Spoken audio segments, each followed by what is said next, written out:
Nope. That works really well for me. No, that one didn't work. However, I do not know how to forge weld. I think it'll work. I'm gonna let it cool and work on something else for a little bit. I'm going to make myself a nail header. I've got a piece of 1/2 inch by 1. It's just a drop. This is about 9 inches or so. And what I'm going to do is I'm going to forge this out into a roughly kind of nail header looking shape. Just going to draw it out a little bit, flatten down the one end.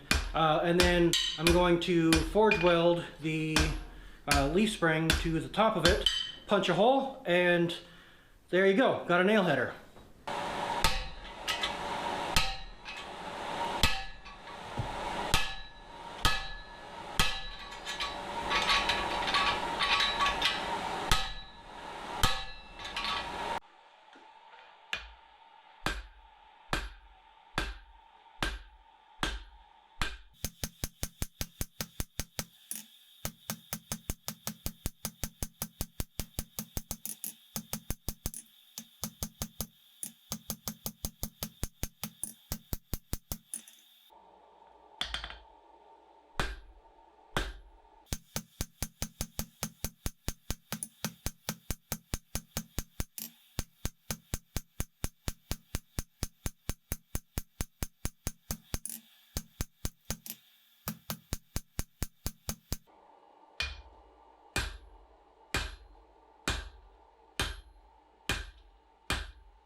Alright, so the boring part here is almost over with already.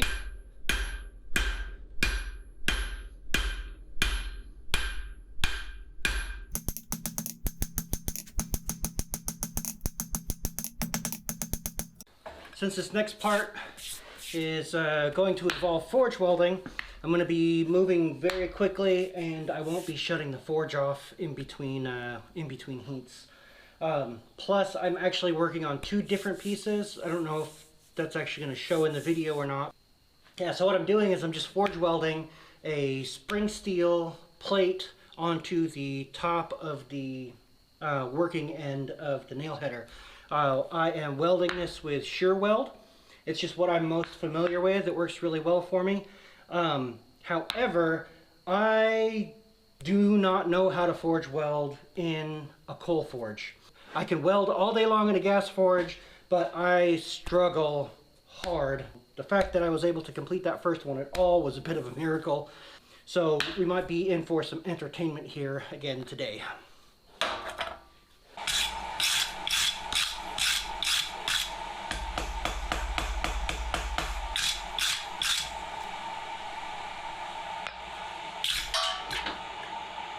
What's that?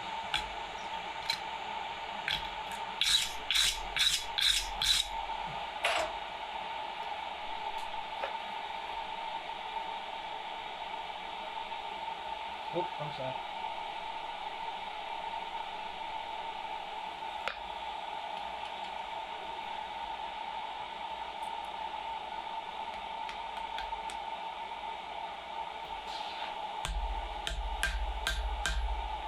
Nope, that didn't work. I didn't actually have it hot enough. I'm 99% sure of that, but it also came apart in the fire. So I'm taking the opportunity to clean it back out.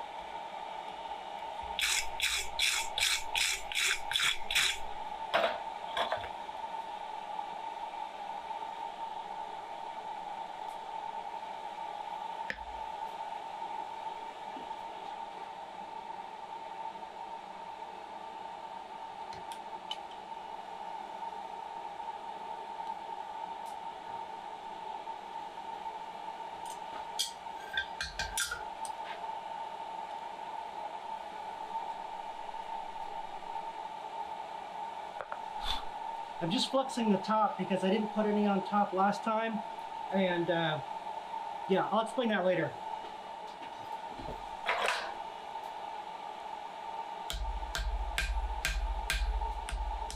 No, that one didn't work.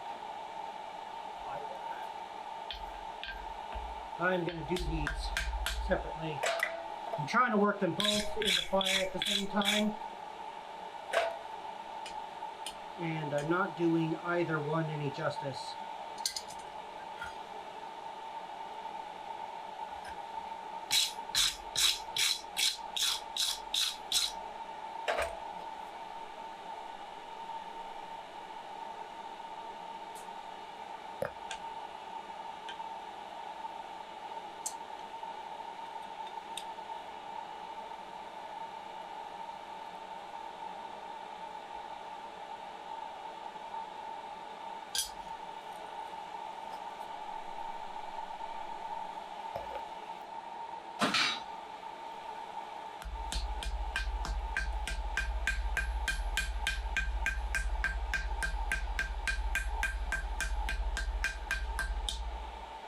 Now it's bubbling on the surface.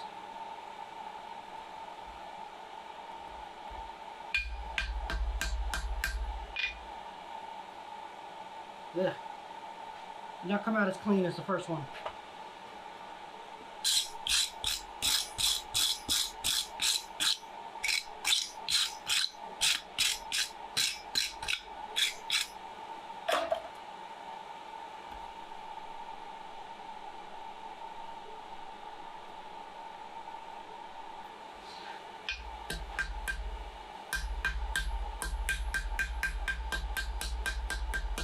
Just looking for anything splattering out the side. It's going to indicate that it wasn't welded yet.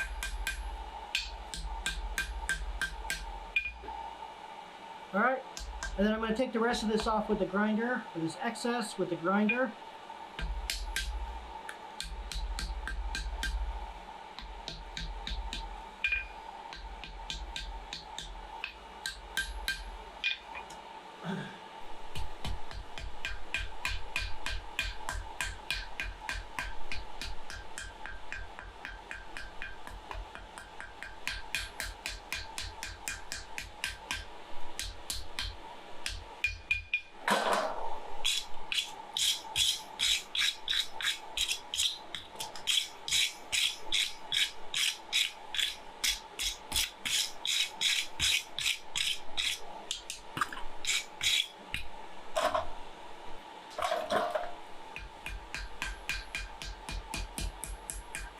A little bit of a squirt there.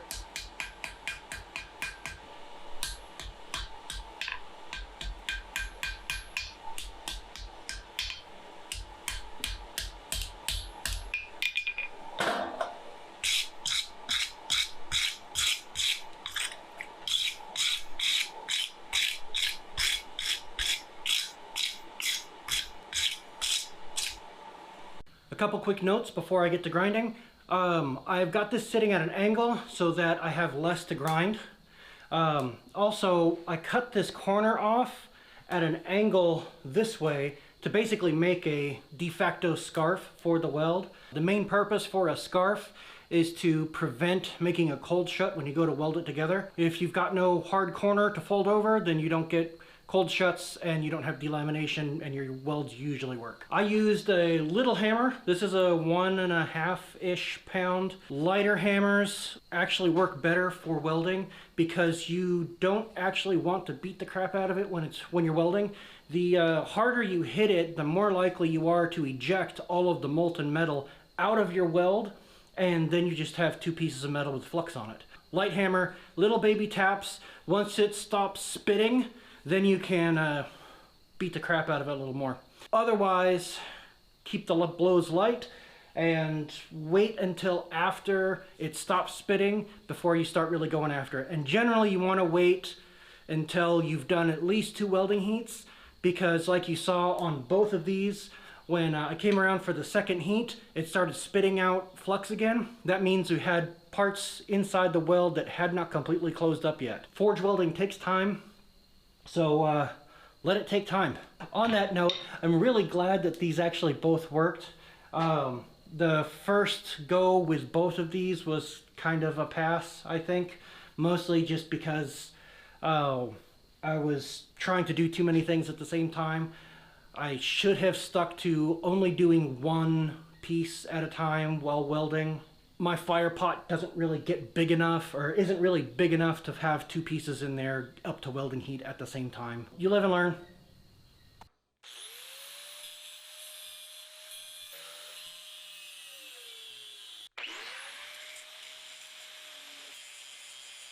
So I've got these roughly ground up.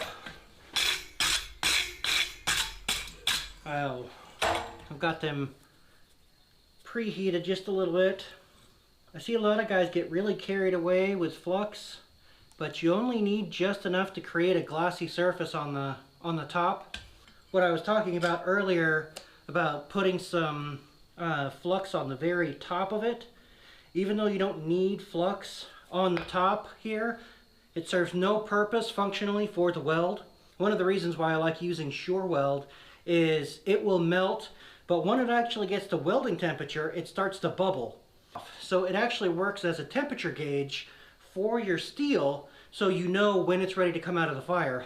That way, once it starts bubbling on the top, you know it's been heated all the way through the material. The first time I went through both of these, I was very sparing and only put the flux on the sides and or in between the 2 pieces. And I didn't put any on the top, so I was really guessing about where that temperature is. And I am colorblind, so I have a lot of trouble gauging temperature by color. So Sure Weld really helps a lot with that. Iron Mountain kind of does the same thing, but I'm a lot better tuned into when Sure Weld is ready versus Iron Mountain. So just to show how well taking the time to fit a hammer handle like that works to help keep a handle in place, I'm gonna see how much hammering I can get done with this before I put the wedges in. Also before I harden it. I'm just kind of playing around with it.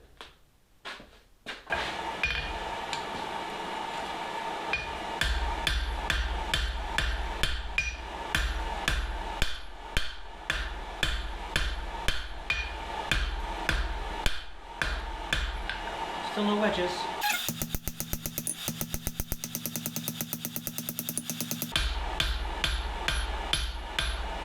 Okay, there, it just came loose.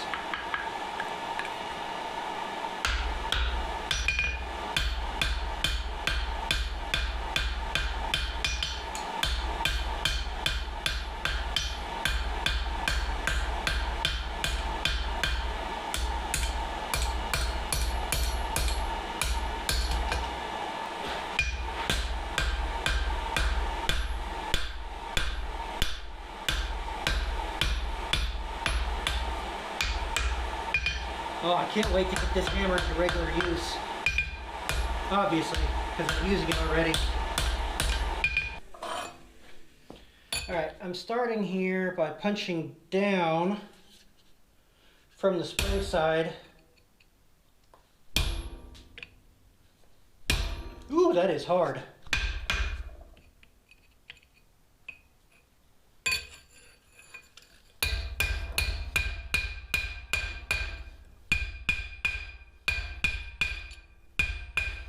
Okay, apparently I'm just gonna have to punch that at yellow.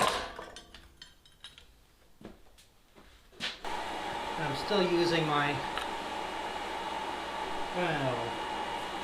my dog's head hammer that hasn't been hardened yet.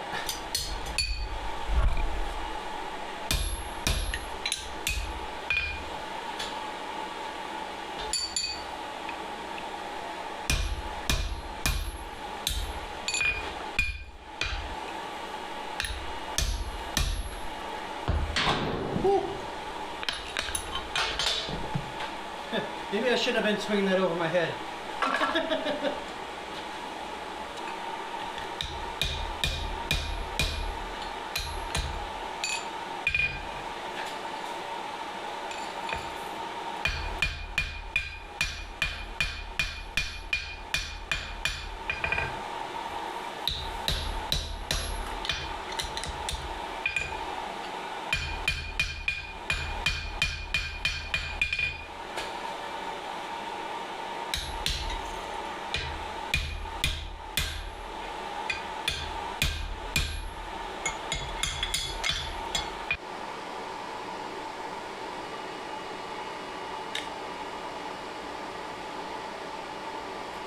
So we need almost 5/8 of an inch sticking out before we get the 1/4 inch on the other side.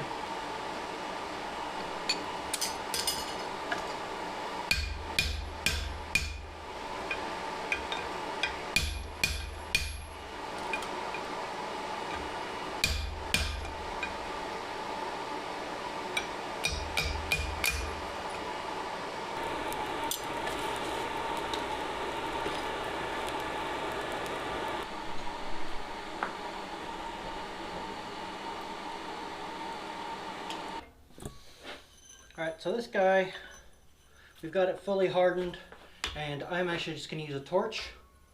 Just heat up the back side like so.